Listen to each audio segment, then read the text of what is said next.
الحمد لله رب العالمين والصلاة والسلام على سيد الأنبياء والمرسلين وعلى آله وأصحابه وأزواجه وأهل بيته وذرياته والتابعين ومن تبعهم بإحسان إلى يوم الدين أما بعد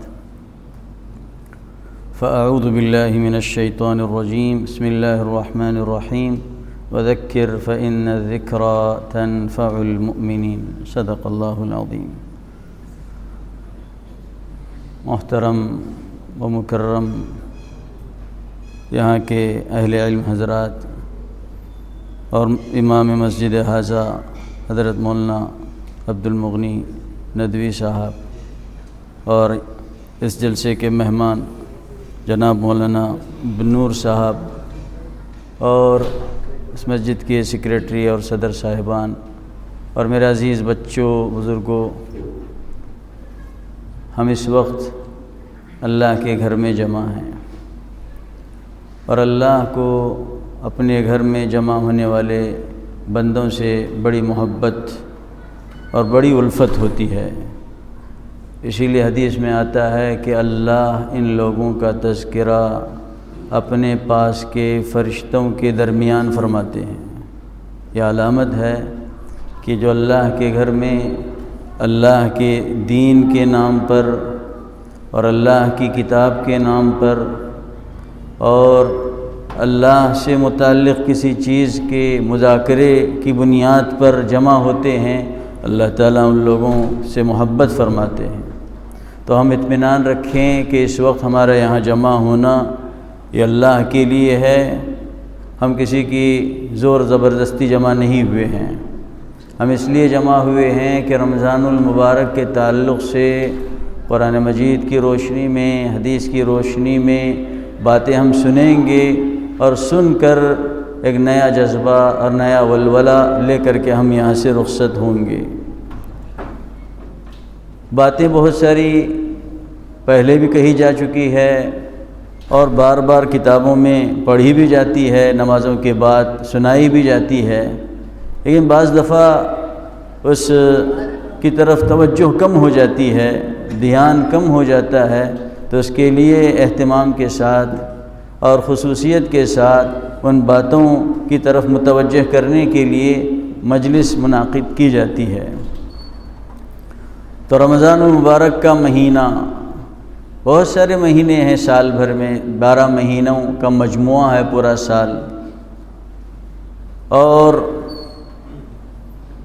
ان میں 4 مہینے ایسے ہیں جو بڑے حرمت والے مہینے کہلاتے ہیں۔ منہا 4 حرم، ان عدت الشہور عند اللہ 12 شہرا فی کتاب اللہ یوم خلق السماوات والارض منہا 4 حرم۔ 12 مہینوں ہی کی تعداد ہے۔ دنیا کے کسی مذاہب میں اور دنیا کی کسی جنتری میں مہینوں کی تعداد 12 سے متجاوز نہیں ہے۔ یہ اللہ کا نظام ہے، یہ اللہ کا ضابطہ رہا ہے۔ جس وقت سے اللہ نے اس کائنات کو پیدا فرمایا ہے، 12 مہینوں کی تعداد اللہ نے مقرر کی ہے۔ ان عدت الشہور عند اللہ 12 شہرا، قیامت تک اس میں کوئی تبدیلی نہیں آ سکتی، کوئی نئی جنتری پھر سے وجود میں نہیں لائی جا سکتی جس میں مہینوں کی تعداد 24 ہوں۔ 15 دن کا ایک مہینہ بنا دیا جائے تو 24 تعداد بنائے، کوئی اس کی ہمت ہی نہیں کر سکتا۔ یہ بات اٹل ہے اور یہ بات طے ہے اللہ کی یہاں لوح محفوظ میں کہ مہینوں کی تعداد 12 تھی، 12 ہے، 12 رہے گی قیامت تک۔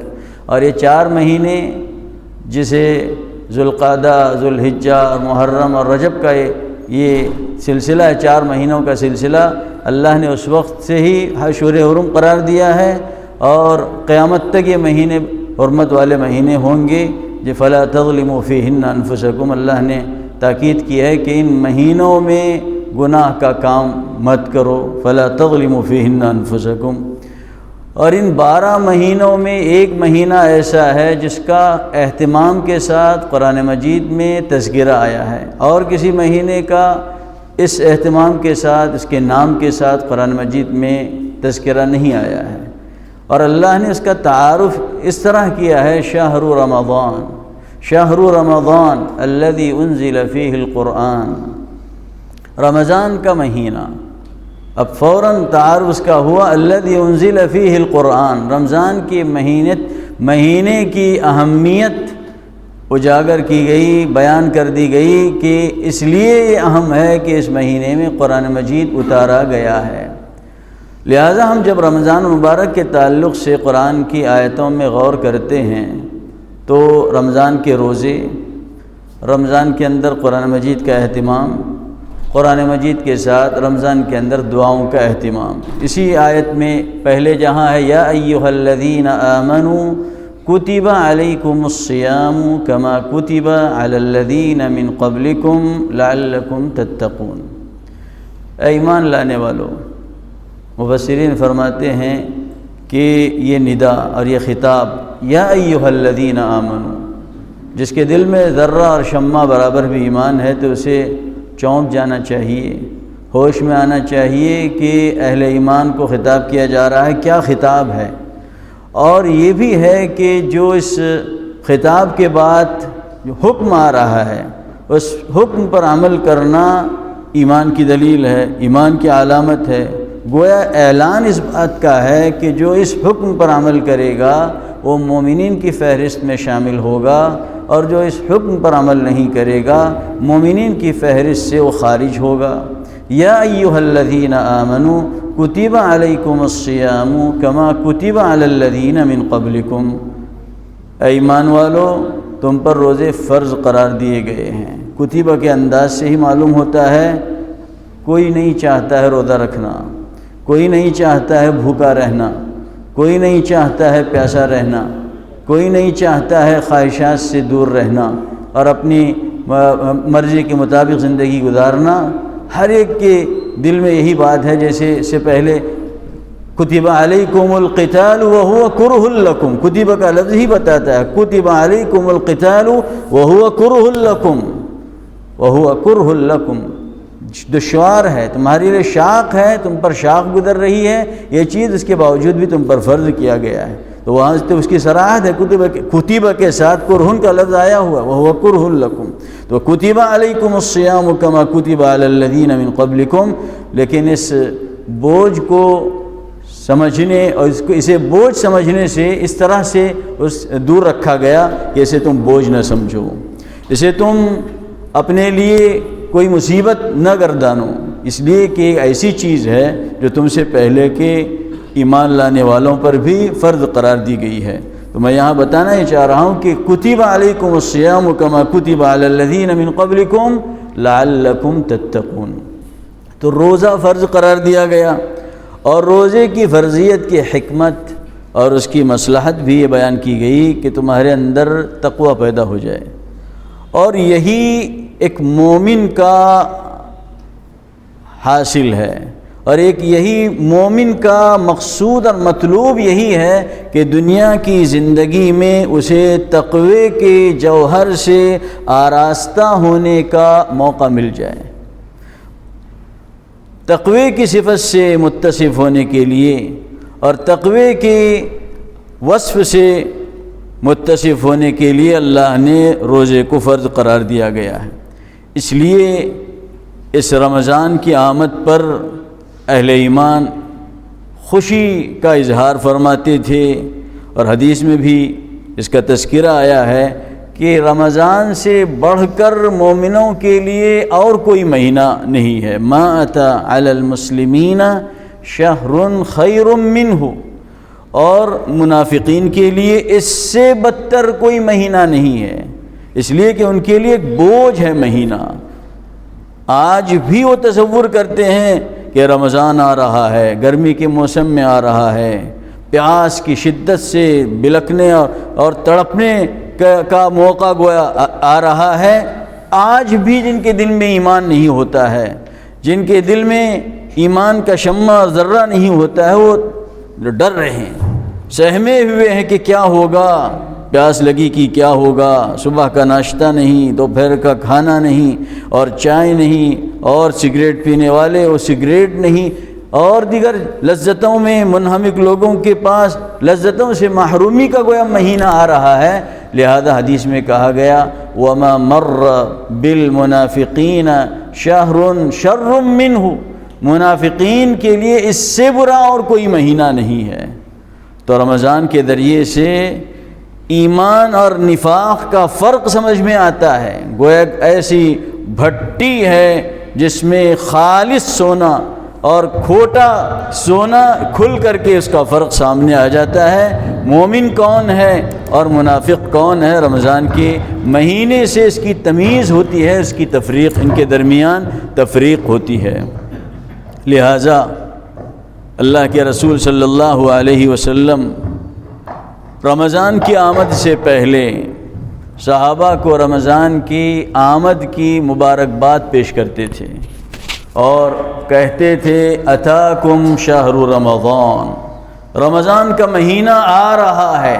یہ جو جلسے ہیں، یہ جو محفلیں اور مجلسیں ہیں، یہ ایسے ہی نہیں ہیں، اس کو بھی ہم اللہ کے رسول صلی اللہ علیہ وسلم کی سنت سمجھ کر کے عمل کریں کہ انجام دے کہ مجلس ہم اپنی طرف سے نہیں، اپنے اسپورٹ سینٹر کی تشہیر کے لیے نہیں، اپنی مسجد کے نام کے لیے نہیں کہ ہمارے یہاں بھی جلسہ ہوا، جیسے فلاں مسجد میں جلسہ ہوا، جیسے فلاں اسپورٹ سینٹر والوں نے جلسہ کیا، اس جذبے سے جلسے نہیں ہوں گے۔ یہ جلسے اس جذبے سے ہوں گے کہ اللہ کے رسول صلی اللہ علیہ وسلم کا بھی معمول تھا، رمضان کی آمد سے پہلے صحابہ کو جمع فرماتے تھے اور رمضان کی اہمیت اور اس کی فضیلت کے بارے میں بیان کرتے تھے کہ کون سا مہینہ آ رہا ہے، شہر برکہ۔ جیسے ابھی مولانا عبد المغنی صاحب نے برکت کے تعلق سے اچھی اور مفید باتیں آپ کے سامنے رکھی۔ شہر برکہ، اس کی خصوصیت یہی ہے، برکت کا مہینہ ہے۔ یغشاکم اللہ فیہ بالرحمہ، رحمت کی چادر میں ڈھانپ لیتے ہیں پروردگار اپنے بندوں کو۔ یغشاکم اللہ فیہ بالرحمہ، اور پھر کتب علیکم صیامہ، اللہ نے فرض اللہ علیکم صیامہ، اللہ نے اس مہینے کے روزے کو تم پر فرض قرار دیا ہے۔ اور وَيَنْظُرُ اللَّهُ إِلَىٰ تَنَافُسِكُمْ فِيهِ وَيُبَاهِي بِكُمْ مَلَائِكَتَهُ، اللہ تمہارے آگے بڑھنے کو اور مقابلہ کرنے کو دیکھتا ہے کہ لوگ مقابلے میں رہتے ہیں، میں اللہ کو خوش کروں گا نوافل کے ذریعے سے، میں اللہ کے نیک بندے اس مہینے کو مزمار، اس کو مقابلے کا میدان گردانتے ہیں کہ اس میں مقابلہ کرنا ہے، ایک دوسرے سے آگے بڑھنا ہے۔ وَفِي ذَلِكَ فَلْيَتَنَافَسِ الْمُتَنَافِسُونَ، انہی چیزوں کے اندر آگے بڑھنے والوں کو آگے بڑھنا ہے۔ لِمِثْلِ هَذَا فَلْيَعْمَلِ الْعَامِلُونَ، انہی نیکیوں کے کاموں میں عمل کرنے والوں کو، محنت کرنے والوں کو، کوشش کرنے والوں کو کوشش کرنی ہے۔ لِمِثْلِ هَذَا فَلْيَعْمَلِ الْعَامِلُونَ۔ اور پھر اللہ کے رسول صلی اللہ علیہ وسلم نے فرمایا اروا اللہ تنافسکم فی، اللہ کو دکھائیے تمہارا مقابلہ، اللہ تمہارا مقابلہ دیکھ کر خوش ہوتے ہیں۔ فلاں ایک پارہ قرآن پڑھ رہا ہے تو دوسرا 2، تیسرا 4، 5، اس کے اندر مقابلے ہوتے ہیں۔ اللہ کے رسول صلی اللہ علیہ وسلم کا بھی معمول یہی نقل کیا گیا ہے، کان اشد من الریح المرسلہ، اب اندازہ لگائیے تیز و تند ہوا سے بھی زیادہ تیز ہو جاتے تھے آپ صلی اللہ علیہ وسلم عمل کے میدان میں۔ کان اشد من الریح المرسلہ، اللہ کے رسول صلی اللہ علیہ وسلم عمل کے میدان میں آندھی سے زیادہ تیز ہو جاتے تھے اور آپ کا کوئی مقابل نہیں ہوتا تھا عمل کے میدان میں۔ تو بہرحال اس مہینے کی آمد پر ہمیں خوشی کا اظہار کرنا چاہیے کہ اللہ نے ہمیں پھر سے ایک موقع عطا فرمایا ہے۔ وہ چاہتا ہمیں اپنے پاس بلا لیتا رمضان کے آنے سے پہلے ہمیں اب بھی دعا میں مشغول ہونا چاہیے، اے اللہ تو برکت دے شعبان کے پورے مہینے میں اور رمضان تک ہمیں پہنچا دے۔ اللہ کے رسول صلی اللہ علیہ وسلم کا معمول نقل کیا گیا ہے، گرچہ محدثین نے اس حدیث کے سلسلے میں کلام بھی فرمایا ہے، لیکن متداول روایت ہے اللہم بارک لنا فی رجب و شعبان وبلغنا رمضان۔ بعد سلف صالحین کے اقوال میں نقل ہے اللہم سلمنا فی رمضان، اے اللہ ہمیں سلامتی کے ساتھ رکھ رمضان میں، وسلم لنا رمضان، رمضان کو بھی ہمارے لیے سلامت رکھ۔ کل ہی میں کہیں بات بیان کر رہا تھا، اب تک سمجھ میں نہیں آ رہا تھا رمضان کو سلامت رکھ، گزشتہ سال کے لاک ڈاؤن نے بتا دیا کہ اس جملے کا کیا مطلب ہے، رمضان کو بھی ہمارے لیے سلامت رکھ، ورنہ رمضان کے اندر سے بھی سلامتی اللہ تعالیٰ اٹھا لے سکتا ہے۔ وَسَلِّمْ لَنَا رَمَضَانَ وَتَسَلَّمْهُ مِنَّا مُتَقَبَّلًا۔ تو ہمیں سب سے پہلی فرصت میں دعا میں لگ جانا چاہیے، اللہ تیرا شکر ہے، تیرا فضل ہے، تیری مہربانی ہے، تیرا احسان ہے، تیرا انعام ہے کہ اللہ تو نے ہمیں سلامتی کے ساتھ رکھا ہے، مزید سلامتی عطا فرما، رمضان کے مہینے کے لیے ہمیں تو برکتیں عطا فرما، رمضان تک ہماری عمر دراز فرما، بلغنا رمضان، رمضان میں روزوں کی توفیق عنایت فرما، رمضان میں قرآن کی تلاوت کی توفیق عنایت فرما، رمضان میں تہجد کی توفیق عنایت فرما، رمضان میں صدقات اور خیرات کی توفیق عنایت فرما، رمضان میں والدین کی فرما برداری اور ان کی خدمت کی توفیق عنایت فرما، رمضان میں ایک دوسرے کے ساتھ ہمدردی اور غمخواری کی توفیق عنایت فرما، رمضان میں روزے رکھنے اور روزے داروں کو افطار کرانے کی توفیق عنایت فرما۔ یہ توفیق ہمیں مانگنی ہے، رمضان میں دعا کی توفیق عنایت فرما۔ اس طرح سے ہمیں دعا میں منہمک ہو جانا چاہیے رمضان کی آمد سے پہلے اور اللہ کی اس نعمت پر شکر بجا لانا چاہیے۔ حضرت امام نووی رحمہ اللہ نے بیان کیا ہے کہ ہر اس شخص کے لیے جسے کوئی نعمت اللہ کی طرف سے مل رہی ہو یا کوئی مصیبت اللہ کی طرف سے ہٹائی جا رہی ہو، اس کے لیے سجدہ شکر مستحب ہے، مسنون ہے۔ ہم ایک مرتبہ رمضان کے آتے ہی سجدہ شکر میں گر جائیں کہ اللہ تیرا شکر ہے تو نے مجھے پھر سے عافیت کے ساتھ، صحت کے ساتھ، سلامتی کے ساتھ رمضان کا مہینہ عطا فرمایا۔ کتنے نوجوان، ذرا سا ہم غور کریں، بار بار یہ باتیں شاید دہرائی جاتی ہیں، کتنے نوجوان ہم سے رخصت ہوئے جو گزشتہ رمضان میں ہمارے ساتھ تھے، کوئی بیماری نہیں تھی، کوئی اذیت نہیں تھی، کوئی مصیبت انہیں لاحق نہیں تھی، بس اللہ کا کو منظور تھا وہ ہمارے درمیان سے اٹھا لیے گئے۔ کتنی عورتیں، کتنے بچے اور کتنے صحت مند جو گزشتہ رمضان تک کسی بیماری میں مبتلا نہیں تھے، اب رمضان آتے آتے وہ طرح طرح کی بیماریوں میں مبتلا ہیں، اٹھنے کی طاقت نہیں، چلنے کی طاقت نہیں، کھانے کی طاقت نہیں، اور کسی سے بولنے اور ملنے تک کی طاقت نہیں ہے۔ اللہ کا ہم شکر بجا لائیں، اللہ نے اب تک ہمیں سلامتی کے ساتھ، عافیت کے ساتھ رکھا ہے۔ لئن شکرتم لازیدنکم ولئن کفرتم ان عذابی لشدید۔ اللہ کا شکر زبان سے بھی ہم ادا کریں، الحمدللہ الحمدللہ، بار بار الحمدللہ الحمدللہ زبان سے کہتے رہیں، دل میں کہتے رہیں، اللہ تیرا شکر ہے، صحت سے نوازا ہے، اللہ تیرا شکر ہے، مال سے نوازا ہے، اللہ تیرا شکر ہے، دل کا سکون اور دل کا چین ہمیں تو نے عطا کیا ہے، الحمدللہ۔ کتنے مسائل لوگوں کو گھیرے ہوئے ہیں، خانگی مسائل ہیں، گھریلو مسائل ہیں، ازدواجی مسائل ہیں، اور خاندانی مسائل ہیں، اور کیا کیا مسائل ہیں۔ کتنے ملک ہیں جن کو سکون اور قرار کے ساتھ اپنے گھروں میں رہنا میسر نہیں ہے، کھلے میدان میں وہ رہنے پر مجبور ہیں، ایک لقمہ میسر نہیں ہے، صبح ہوتی ہے ان کے لیے نہ گرمی سے بچنے کے اسباب ہیں اور نہ سردی سے اپنے کو محفوظ کرنے کے ذرائع اور وسائل ان کے پاس مہیا ہیں۔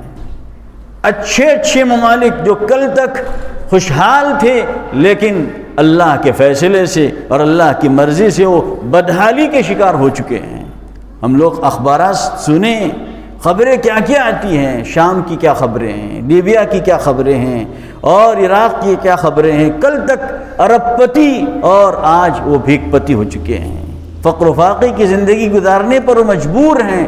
کب کس جہت سے اور کس سمت سے بم برسائے جاتے ہیں کوئی پتہ نہیں، کون سا طیارہ آتا ہے، رشیا کا طیارہ آتا ہے، امریکہ کا طیارہ آتا ہے، یا اور کسی ملک کا، ایران کا طیارہ آتا ہے اور کسی گھر کے اطراف میں بم گرا کر کے وہ چلا جاتا ہے، کوئی بھروسہ نہیں ہے، راستہ چلنے کی طاقت نہیں ان کے اندر۔ کتنا بڑا فضل ہے، کتنا بڑا شکر ہے، امن و امان کی نعمت سے بھی اللہ نے ہم کو نوازا ہے۔ تو سب سے پہلے رمضان کے آنے سے پہلے ہم اللہ کی اس نعمت پر شکر بجا لائیں۔ اللہ تیرا شکر ہے، شکر کرنے والے بندے بہت تھوڑے ہوتے ہیں۔ وَقَلِيلٌ مِّنْ عِبَادِيَ الشَّكُورُ، میرے بندوں میں بہت تھوڑے بندے ہوتے ہیں جو اللہ کا شکر بجا لاتے ہیں۔ یا ایھا الناس اذکروا نعمت اللہ علیکم، یہ نعمتوں کا بیان کرنا فرض ہے، جیسے نماز فرض ہے، روزہ فرض ہے، ایسے ہی اللہ کی نعمتوں کا تذکرہ کرنا بھی فرض ہے۔ اللہ الذی خلقکم واللہ اخرجکم من بطون امہاتکم، کتنی نعمتیں ہیں جن نعمتوں کا بیان کرنا فرض قرار دیا گیا۔ یا ایھا الناس اذکروا نعمت اللہ علیکم، اذکروا نعمت اللہ علیکم، اللہ کی نعمتوں کا بیان کرنا ہی در حقیقت اللہ کو یاد رکھنا ہے۔ اسی لیے کہا فاذکرونی اذکرکم واشکروا لی ولا تکفرون۔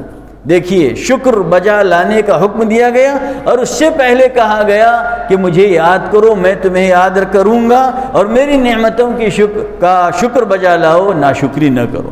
تو کتنی نعمتیں ہیں جن نعمتوں کا ہم احصاء نہیں کر سکتے۔ وَإِن تَعُدُّوا نِعْمَةَ اللَّهِ لَا تُحْصُوهَا، اگر تم گننا چاہو اپنی ذات کے سلسلے میں کیا کیا نعمتوں سے نوازا ہے، کتنے انسان ہیں جو سننے کی نعمت سے محروم، دیکھنے کی نعمت سے محروم، دل دماغ کی نعمت سے محروم ہے، چلنے پھرنے کی نعمت سے محروم ہے، کھرب روپیے ان کے پاس موجود ہے، چیزیں کھا نہیں سکتے ہیں، زبان میں چکھنے کی صلاحیت نہیں ہے، کیا میٹھا کیا پھیکا کیا کھٹا اس کا فرق وہ پہچان نہیں سکتے ہیں۔ کتنے ہیں، اور کیسی کیسی مشینیں نصب کی گئی ہیں جسموں میں، ان کا دل کام نہیں کر رہا ہے۔ اتنی فی انفسکم افلا تبصرون، اللہ فرماتا ہے اپنی ذات میں غور نہیں کرتے اپنی ذات میں کن کن نعمتوں سے اللہ نے تم کو نوازا ہے۔ ایسے ہی انہی نعمتوں میں ایک بہت بڑی نعمت جو ہمیں نصیب ہو رہی ہے سال میں ایک مرتبہ، رمضان المبارک کی نعمت ہے۔ اس میں ہم اللہ کا شکر بجا لائیں کہ اللہ کی طرف سے نعمت ہم کو نصیب ہو رہی ہے۔ دل میں اگر خوشی کا احساس ہو رہا ہے، سمجھ لو دل ایمان سے معمور ہے۔ اگر دل میں کسی طرح کی تکلیف کا احساس ہو رہا ہے، کیوں یہ مہینہ آ رہا ہے اس گرمی کے زمانے میں، سمجھ لو کلا بل ران علی قلوبہم ما كانوا یکسبون، گناہ اتنے ہوئے ہیں کہ اچھائی کا اچھا ہونا یہ بھی وہ بھول گیا ہے۔ رمضان ایک مبارک مہینہ ہے، اس کی برکتوں کا وہ انکار کرنے جا رہا ہے، گویا دل کے اندر وہ تکلیف اگر محسوس کر رہا ہے رمضان کے آنے پر۔ تو رمضان کا جہاں قرآن مجید میں بیان ہے، ایک تقوی کی صفت کو پیدا کرنے کے لیے روزہ رکھا گیا ہے۔ نماز کے ذریعے سے، زکوٰۃ کے ذریعے سے، حج کے ذریعے سے جو کیفیتیں اور حالتیں انسان کے اندرون میں پیدا ہوتی ہے وہ الگ ہے جو روزے کے ذریعے سے پیدا ہوتی ہے۔ لعلکم تتقون، آدمی نماز میں ہوتا ہے 5 منٹ کے لیے، 10 منٹ کے لیے، حج میں 2-3 دن کا مسئلہ ہوتا ہے، زکوٰۃ جس وقت وہ دے رہا ہوتا ہے ایک مختصر گھڑی ہوتی ہے، لیکن آپ رمضان کا تصور کیجئے، پورا مہینہ وہ اللہ کی نگرانی میں ہے۔ ان اللہ کان علیکم رقیبا، ان اللہ کان علیکم رقیبا۔ قرآن مجید کا شاید کوئی صفحہ خالی ہو جہاں اللہ تعالیٰ بندے کو اپنی ذات سے متعارف نہ کرایا ہو۔ ان اللہ کان عزیزا حکیما، ان اللہ کان سمیعا بصیرا، ان اللہ بما تعملون خبیر، ان اللہ خبیر بما تعملون، وما من شیء الا فی کتاب مبین۔ ہر صفحے پر براہ راست اللہ نے اپنی ذات کا تعارف کیا ہے اور بندے کو اس سے آگاہ کیا ہے کہ مکمل نگرانی میں ہو تم اس دنیا کی زندگی میں۔ وَإِنَّ عَلَيْكُمْ لَحَافِظِينَ كِرَامًا كَاتِبِينَ يَعْلَمُونَ مَا تَفْعَلُونَ۔ سب جانتے ہیں کیا مطلب ہے، پورے نگراں ہے، متعین ہے، مقرر ہیں، جو ہمارا پورا نام اعمال تیار کر رہے ہیں۔ ما یلفظ من قول الا لدیہ رقیب عتید، کوئی بات ہماری زبان سے نکل رہی ہے بس لکھنے والا، پہرا دینے والا، سخت نگراں اسے محفوظ کر رہا ہے، نہ ہمارا کوئی قول، نہ کوئی بول، نہ کوئی فعل حساب سے اور لکھنے سے خارج ہے۔ تو یہ صفت پیدا کرنے کے لیے نماز میں بھی یہ صفت پیدا کرانے کی کوشش کی جاتی ہے۔ ہمیں کھانے سے روکا جاتا ہے، ادھر ادھر دیکھنے سے روکا جاتا ہے، دل کو ایک ہی طرف متوجہ کرنے کا حکم دیا جاتا ہے، اور اس تصور کے ساتھ وَاعْبُدِ اللَّهَ كَأَنَّكَ تَرَاهُ فَإِن لَّمْ تَكُن تَرَاهُ فَإِنَّهُ يَرَاكَ، یہ تصور پیدا کرنے کے لیے اللہ کی عبادت ایسے کرو، نماز ایسے پڑھو جیسے تم اللہ کو دیکھ رہے ہو۔ اگر یہ مقام تمہیں حاصل نہ ہو تو کم از کم یہ سمجھو کہ اللہ مجھے دیکھ رہا ہے، اللہ مجھے دیکھ رہا ہے۔ دل میں نماز کے اندر نماز کے علاوہ کسی اور چیز کو لاؤں گا تو پھر اللہ میری نگرانی کر رہا ہے، اللہ کی نگاہ سے کوئی چیز غائب نہیں ہے۔ اس تصور کے ساتھ نماز پڑھنے کا ہمیں حکم دیا گیا ہے، اسی لیے کہا گیا قد افلح المؤمنون الذین هم فی صلاتهم خاشعون، وہ مومنین کامیاب ہیں جو نماز میں خشوع اختیار کرتے ہیں۔ خشوع کا مطلب یہی ہے وَخَشَعَتِ الْأَصْوَاتُ لِلرَّحْمَنِ، سب سے ہٹ کر اللہ کی طرف متوجہ ہونا، پست ہو جانا ہم سبوں کے سامنے، اپنی تجارت کے سامنے اور اپنے کاروبار کے سامنے اور اپنے اہل و عیال کے سامنے، سب کے سامنے سے ہٹ کر کے اللہ کی طرف سرینڈر ہو جانا اللہ کے سامنے، یہ ہے دراصل حقیقت خشوع۔ تو تقوی کی صفت پیدا کرنے کے لیے، اور اللہ نے متقیوں کا حال بھی بیان کیا ہے قرآن مجید میں، وَسَارِعُوا إِلَى مَغْفِرَةٍ مِّن رَّبِّكُمْ وَجَنَّةٍ عَرْضُهَا السَّمَاوَاتُ وَالْأَرْضُ أُعِدَّتْ لِلْمُتَّقِينَ، بڑھو اللہ کی طرف سے ملنے والی مغفرت کی طرف اور اس جنت کی طرف جس کی چوڑائی اور وسعت زمین اور آسمان ہے، جو جنت تیار کی گئی ہے متقیوں کے لیے۔ قرآن مجید میں جہاں بھی جنت کا بیان آیا ہے اس میں یہی آیا ہے کہ متقیوں کے لیے تیار کی گئی ہے۔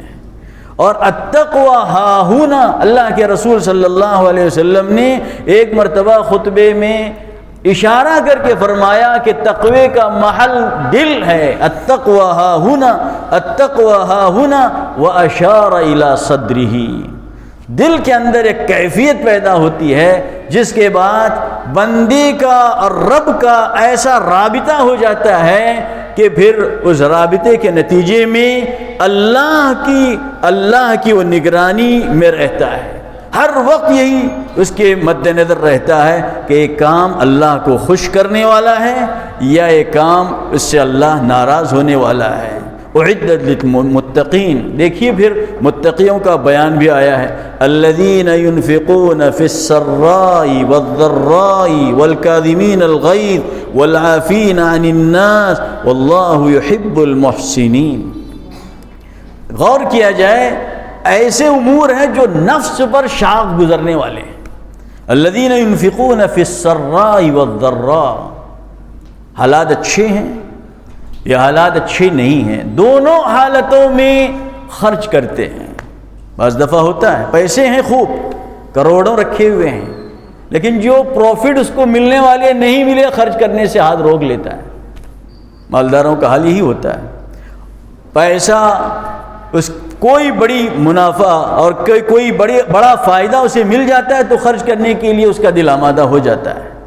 تو اللہ نے متقیوں کا جہاں بیان کیا ہے، متقیوں کے سلسلے میں جہاں بیان آیا ہے، یہ فرمایا الذین ينفقون فی السراء والضراء والکاظمین الغیظ، یہ بھی نفس سے تعلق رکھنے والی چیز ہے، غصے کو کنٹرول کرنے والے، غصے کو پینے والے، واللہ یحب المحسنین، اور انہی متقیوں کو محسنین کہا۔ ان رحمت اللہ قریب من المحسنین، اللہ کی رحمت قریب ہے محسنین سے۔ کتنا آسان عمل لگ رہا ہے لیکن نفس پر شاخ گزرنے والا عمل ہے۔ الذین ينفقون فی السراء والضراء والکاظمین الغیظ والعافین عن الناس واللہ یحب المحسنین۔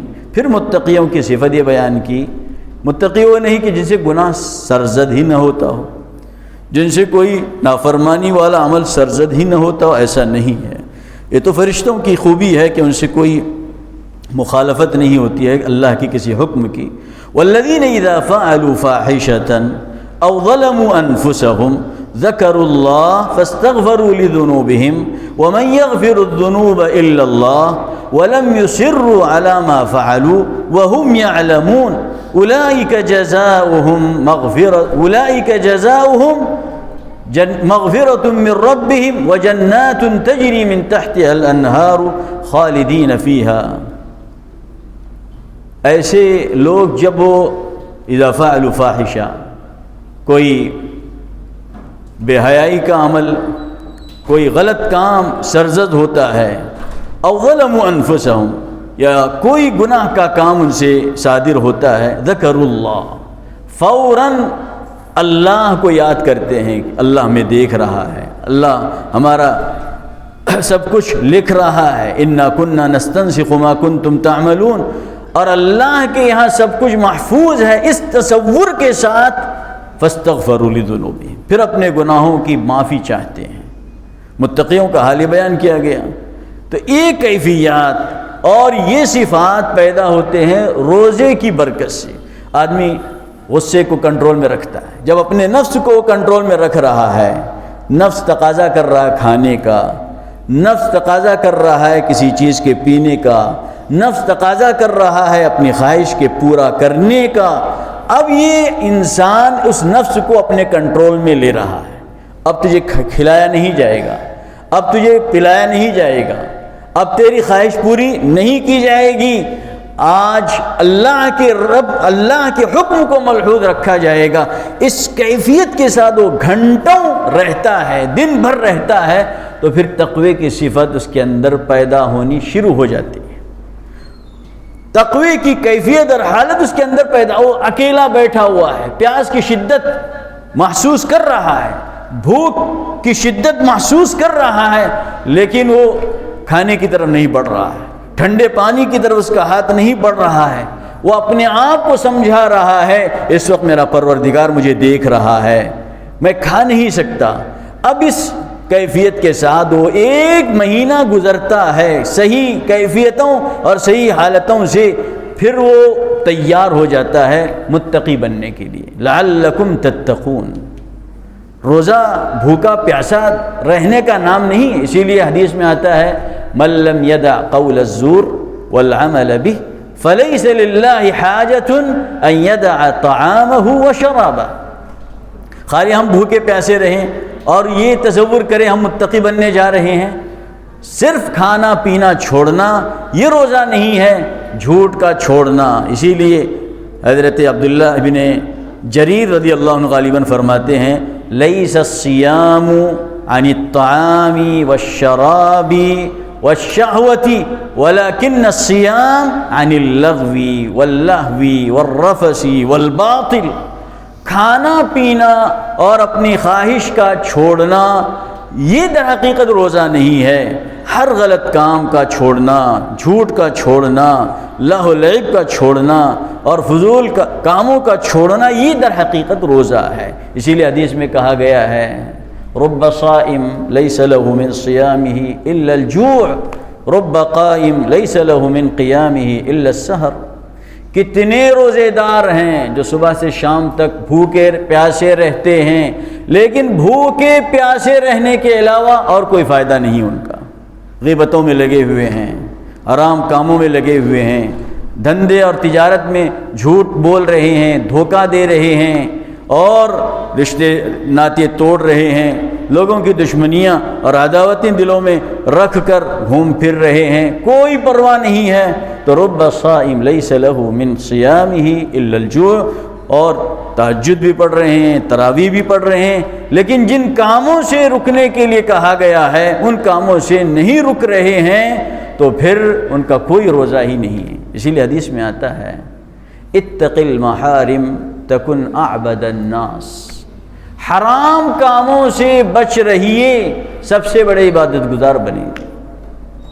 نماز پڑھنا بہت آسان، ذکر کرنا بہت آسان، قرآن مجید ایسی ایئر کنڈیشن مسجد میں بیٹھ کر پڑھنا بہت آسان، تسبیح کے دانے ہاتھوں سے انگلیوں سے گھمانا بہت آسان، لیکن اللہ نے جن کاموں سے روکا ہے ان کاموں سے رکنا بہت مشکل، جھوٹ سے رکنا بہت مشکل، غیبت سے رکنا بہت مشکل، لوگوں کے عیب نکالنے سے محفوظ رہنا بہت مشکل، دھوکہ دینے سے اپنے آپ کو بچائے رکھنا بہت مشکل، لوگوں کی دشمنیاں اور عداوتیں دلوں میں نہ رکھنا یہ بہت مشکل کام ہے۔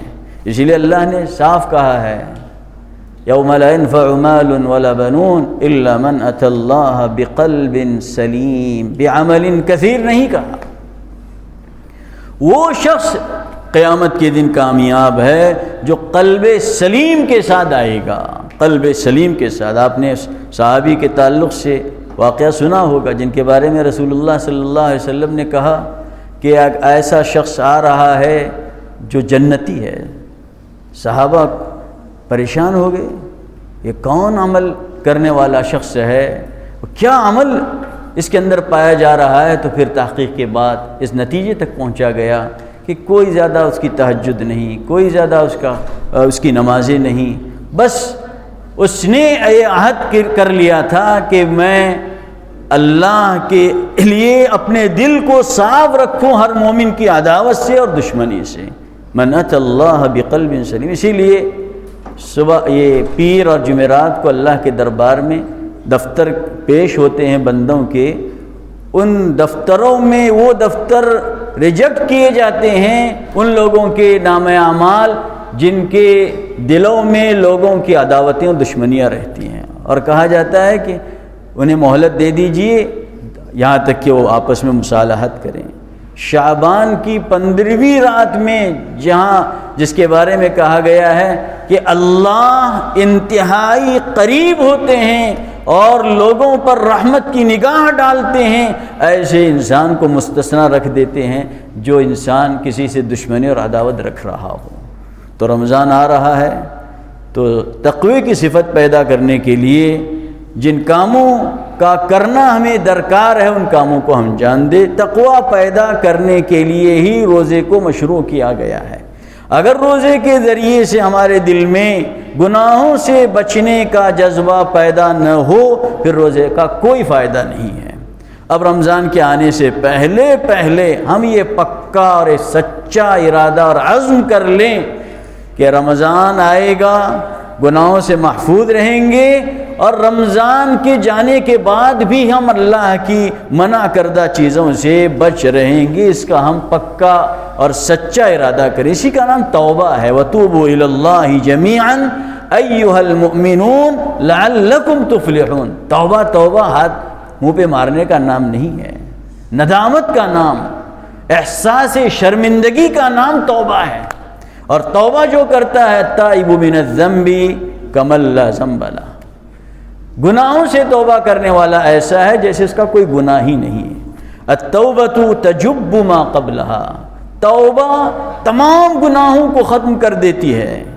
کوئی عمل توبہ کرنے والا ایسا ہے جیسے ابھی ماں کے پیٹ سے نکلا ہوا بچہ، کیوم ولدتہ امہ، توبہ کرنے والے کی حالت ہوتی۔ توبے کا مطلب ہی ہے جو گناہ ہوئے ہیں اللہ کے سامنے اقرار کرے، اعتراف کرے، اور یہ پکا عہد کر لے کہ میں اب گناہوں کی طرف نہیں پلٹوں گا۔ ندامت ہو، شرمندگی ہو کہ میں ایک بندہ ہونے کی حیثیت سے اپنے مالک اور اپنے آقا کی کس قدر نافرمانی کا میں مرتکب ہوا۔ تو رمضان کے آنے سے پہلے تقوی کی صفت پیدا کرنے کے لیے گناہوں سے توبہ انتہائی ضروری ہے۔ انما یتقبل اللہ من المتقین، انما یتقبل اللہ من المتقین، اللہ جملہ عبادتیں انہی بندوں کی قبول فرماتے ہیں جو تقوی کی صفت کے حامل ہوتے ہیں۔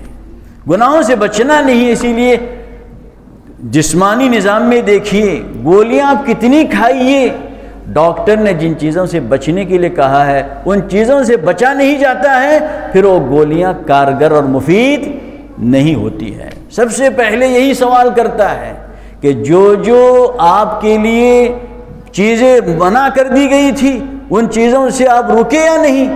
اگر وہ کہتا ہے کہ اس سے رکنا ممکن نہیں ہے تو پھر ڈاکٹر بھی ہاتھ اٹھا لیتا ہے اور بیماری کا علاج کرنے سے انکار کرتا ہے کہ ہم سے یہ چیز نہیں ہوگی۔ تو تقوی یہی ہے، جو احتیاطات اور جو ہمارے لیے پابندیاں لگائی گئی اللہ کی طرف سے، اسی لیے کہا گیا تلک حدود اللہ فلا تعتدوها، تلک حدود اللہ فلا تقربوها، یہ اللہ کے حدود ہیں، جو گناہ ہیں وہ حدود ہیں، اسے پھلانگو نہیں، اس سے آگے مت بڑھو اور اس کے قریب بھی مت جاؤ۔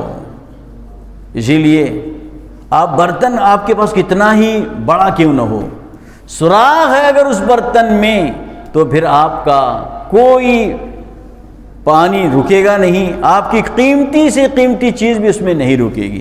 تو تقوی کی صفت پیدا کرنے کے لیے اللہ کی طرف سے روزوں کا، رمضان کا ہمارے لیے بندوبست ہو رہا ہے۔ اور دوسری چیز مختصر کر کے میں انشاءاللہ ختم کروں گا، شاید بے چینی اور بے کلی ہو رہی ہو کہ بات لمبی ہو رہی، کیفیت مولانا کی کیفیت ہم کو یہ بتا رہی ہے کہ کچھ زیادتی ہو رہی ہے کلام میں، طوالت ہو رہی۔ دوسری چیز رمضان کے تعلق سے جو بیان کی گئی، انزل فی شہر رمضان الذی انزل فیہ القرآن، اگر قرآن مجید اتارا نہ جاتا تو رمضان اور غیر رمضان کوئی ممتاز نہیں ہوتے۔ تمام مہینوں میں رمضان کے ممتاز ہونے کی وجہ یہی ہے کہ اس مہینے میں قرآن مجید اتارا گیا۔ تو پتہ چلا کہ بغیر قرآن مجید کے رمضان کا استقبال نہیں ہو سکتا۔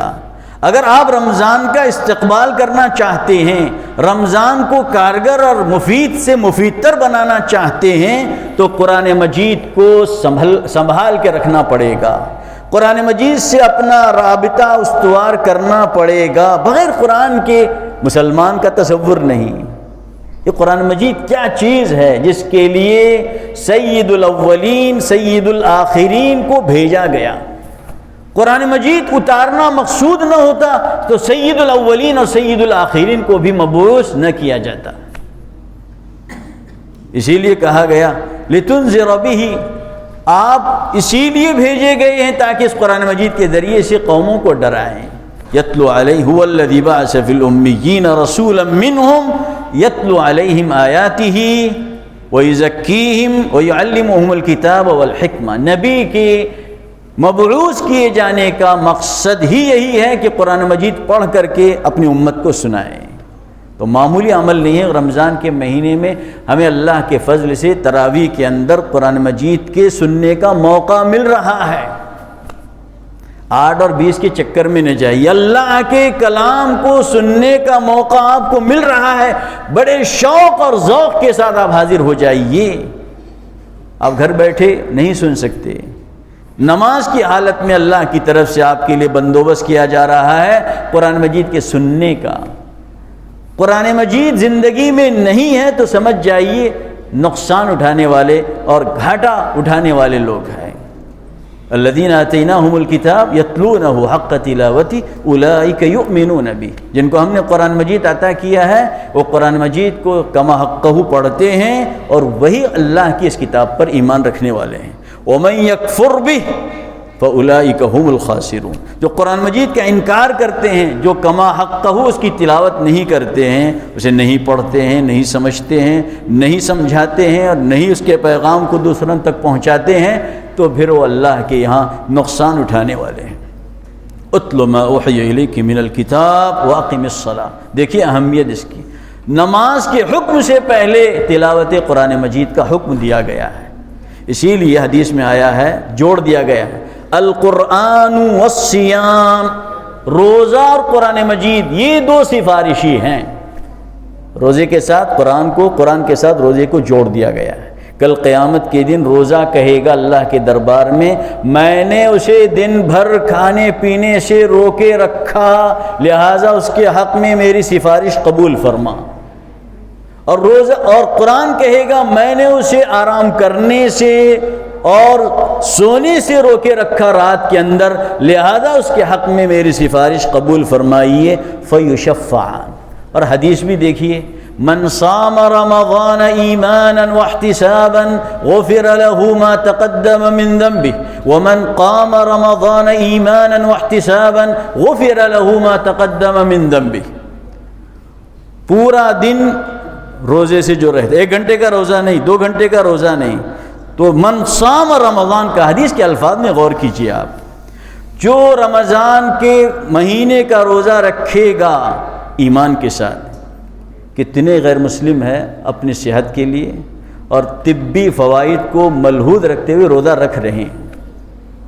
اچھے بڑے بڑے ڈاکٹر رمضان کے مہینے میں روزے سے رہتے ہیں. انہیں معلوم ہے کتنی بیماریوں کا روزہ علاج ہے. اس لیے کہ لعلکم تتقون کی تفسیر میں علماء نے بیان کیا ہے، یہ نہیں کہا لعلکم تتقون النار، لعلکم تتقون اللہ. تتقون اس کے اندر بڑی وسعت پائی جاتی ہے. جسمانی روحانی تمام بیماریوں سے بچنے کا واحد ذریعہ روزہ ہے. لعلکم تتقون، اسی لیے کہا اللہ کے رسول ایمان کے ساتھ. یہ اللہ کا حکم ہے، یہ اللہ کا میرے اوپر فرض کیا ہوا حکم ہے. اس کے ساتھ واحتسابا، اور ثواب کی امید میں، اللہ مجھے اس پر اجر سے نوازے گا، اللہ کے یہاں مجھے اجر ملے گا، لوگوں کے یہاں نہیں. تو اس پر اللہ کی طرف سے مغفرت کا وعدہ ہے، اس کے تمام گناہوں کا. کتنا بڑا پروانہ دیا جا رہا ہے. اس کے مان بعد آپ صلی اللہ علیہ وسلم فرمایا ومن قام رمضان، رمضان کی راتوں میں قیام اور رمضان کے دنوں میں سیام. یہ ہے 1 گھنٹے کی تراویح، 2 گھنٹے کی تراویح، یہ مقصود نہیں ہے. پوری رات اللہ کے دربار میں جو کھڑا ہوگا. ومن قام رمضان، 8 کی اور 20 کی یہاں تفریق نہیں ہے. ومن قام رمضان، ہم کیا کر سکتے ہیں؟ اللہ صحابہ کے تعلق سے باتیں آپ نے سنی ہوں گی. قرآن مجید کا آغاز ہوا، پھر اسی رات اختتام بھی ہوا. ہم اس کی سکت نہیں رکھتے. ومن قام رمضان ایمانا واحتسابا غفر له ما تقدم من ذنبه. تو قرآن مجید کا اہتمام بہت ہی ضروری ہے. اگر کسی نے اب تک پڑھا نہیں ہے، کھولا نہیں قرآن مجید، کم از کم اس رمضان کے آنے سے پہلے دل میں مضبوط اور پکا ارادہ کرے مجھے اس مرتبہ قرآن سے اپنا تعلق قائم کرنا ہے. اس مرتبہ مجھے قرآن سے اپنا تعلق قائم کرنا ہی ہے. نیت المؤمن خیر من عمل. نیت کریں گے آپ، اور پھر آپ مکمل قرآن پڑھنے سے عاجز اور قاصر بھی رہیں گے، اللہ کے ہاں قرآن پڑھنے والوں میں آپ کا شمار ہوگا. ہم تصور نہیں کر سکتے. ایک ہی مقدمہ ہوگا اللہ کے رسول جو دائر کریں گے قیامت کے دن اپنی امت کے خلاف. وقال الرسول یا رب ان قوم اتخذوا هذا القرآن مہجورا.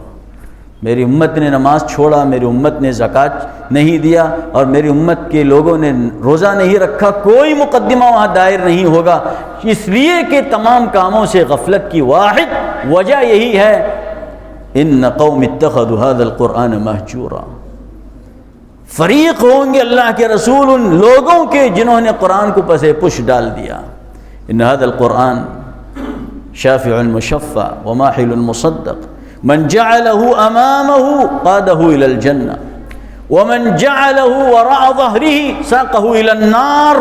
صاف اعلان ہے، جو اس قرآن مجید کو آگے رکھے گا، اس کے احکام پر عمل کرے گا، اسے جنت تک لے جائے گا. جو اسے پیچھے رکھے گا، سب کچھ آگے ہیں، پوری زبانیں آگے ہیں. کنڑی سیکھیں گے، انگریزی سیکھیں گے، ہندی سیکھیں گے، نہیں سیکھیں گے تو قرآن کی زبان نہیں سیکھیں گے. ومن جعلہ وراء ظہرہ، جو اسے پیچھے ڈالے گا، ساقہ الی النار، ایسے انسان کو جہنم کے گڑھے میں اسے پھینک دے گا. ہر چیز مقدم ہے. فرانس جا رہے ہیں، فرنچ لینگویج سیکھی جا رہی ہے. رشیا جا رہے ہیں، رشیا کی زبان سیکھی جا رہی. چائنا جا رہے ہیں، چائنا کی زبان سیکھ رہے ہیں. لیکن قرآن کی زبان سیکھنے کی توفیق سے وہ انسان محروم ہے. تو قرآن کا مہینہ ہی ہے. تیسری چیز بس ختم کرو. وَإِذَا سَأَلَكَ عِبَادِي عَنِّي فَإِنِّي قَرِيبٌ أُجِيبُ دَعْوَةَ الدَّاعِ إِذَا دَعَانِ فَلْيَسْتَجِيبُوا لِي وَلْيُؤْمِنُوا بِي لَعَلَّهُمْ يَرْشُدُونَ. رمضان کے تعلق سے جو آیتیں قرآن مجید میں ہیں، اس میں تیسری بات جو بیان کی گئی ہے، میرے بندے میرے بارے میں پوچھیں تو بتا دینا فَإِنِّي قَرِيبٌ وَنَحْنُ أَقْرَبُ إِلَيْهِ مِنْ حَبْلِ الْوَرِيدِ. دوسری جگہ شہرک سے زیادہ قریب ہیں. صحابہ نے ایک مرتبہ سوال کیا، کیسے پکاریں؟ زور زور سے پکاریں یا آہستہ آواز میں پکاریں؟ آپ صلی اللہ علیہ وسلم کہ ہاں جیسے سوال ہوا تو اللہ کی طرف سے وَإِذَا سَأَلَكَ عِبَادِي عَنِّي فَإِنِّي قَرِيبٌ أُجِيبُ دَعْوَةَ الدَّاعِ إِذَا دَعَانِ. دیکھیے واحد کا صیغہ ہے، میں قبول کرتا ہوں جب بندے مجھے پکارتے ہیں. اجیب دعوت الداع اذا دعان، دن میں پکارو، رات میں پکارو، خوشی کے عالم میں پکارو، غم کی حالت میں پکارو، جس حالت میں تم اللہ کو پکارو. ادعوا ربکم تضرعا وخفیا، تم گڑ گڑا کر اور ڈرتے ہوئے اور چپکے چپکے پکارو، اللہ قبول کرتا ہے. انہ لا يحب المعتدین. وقال ربکم ادعونی استجب لکم، تمہارے پروردگار کا اعلان ہے مجھے پکارو میں تمہاری دعا قبول کرتا ہوں. رمضان دعاؤں کی قبولیت کا مہینہ ہے. 3 دعوات مستجابات، 3 دعا قبول ہوتی ہیں. دعوت الصائم سر فہرست اس میں، روزے دار کی دعا. دعوت المظلوم مظلوم کی دعا. دعوت المسافر مسافر کی دعا. اور حدیث میں آتا ہے دن بھر میں رات بھر میں روزے دار کی کوئی نہ کوئی ایک دعا اللہ کے دربار میں قبولیت سے نوازی جاتی ہے، محرومی نہیں ہوتی ہے، رد نہیں کی جاتی ہے اگر وہ سچے دل سے یقین کے ساتھ دعا مانگتا ہے. ادعوا اللہ وانتم موقنون بالاجابہ فإن اللہ لا يستجیب دعاء قلب لاہ غافل او کما قال صلی اللہ علیہ وسلم. یقین کے ساتھ دعا ہوگا نہیں ہوگا، تذبذب کے ساتھ نہیں، تردد کے ساتھ نہیں، بے یقینی کی کیفیت کے ساتھ نہیں، پکے یقین کے ساتھ. جیسے بچہ رو رو کر کے بلک بلک کر کے مانگتا ہے باپ سے، بچہ روتا ہے ماں کو بھی رحم آتا ہے، اس کی پیاس مٹائی جاتی ہے، اس کی بھوک مٹائی جاتی ہے بچے کے رونے کی وجہ سے. جب بچہ جانتا ہے کہ رونے سے سامنے والا دینے کے لیے آمادہ ہوتا ہے تو ہم کو بھی چاہیے کہ ہم بھی اللہ کے سامنے روئیں گے، گڑ گڑائیں گے، اللہ بھی دینے پر آمادہ ہوگا. ادعوا اللہ وانتم موقنون بالاجابہ. اللہ تعالیٰ غفلت کے ساتھ مانگی ہوئی دعا قبول نہیں فرماتے ہیں. میں یہی سمجھتا ہوں کہ زیادہ وقت میں نے آپ کا لے لیا، معافی کے ساتھ پھر میں اجازت چاہتا ہوں. اللہ تعالیٰ کہی ہوئی باتوں پر کہنے والے کو سب سے پہلے اور پھر سننے والوں کو بھی عمل کی توفیق عنایت فرمائے. وآخر دعوانا ان الحمد للہ رب العالمین.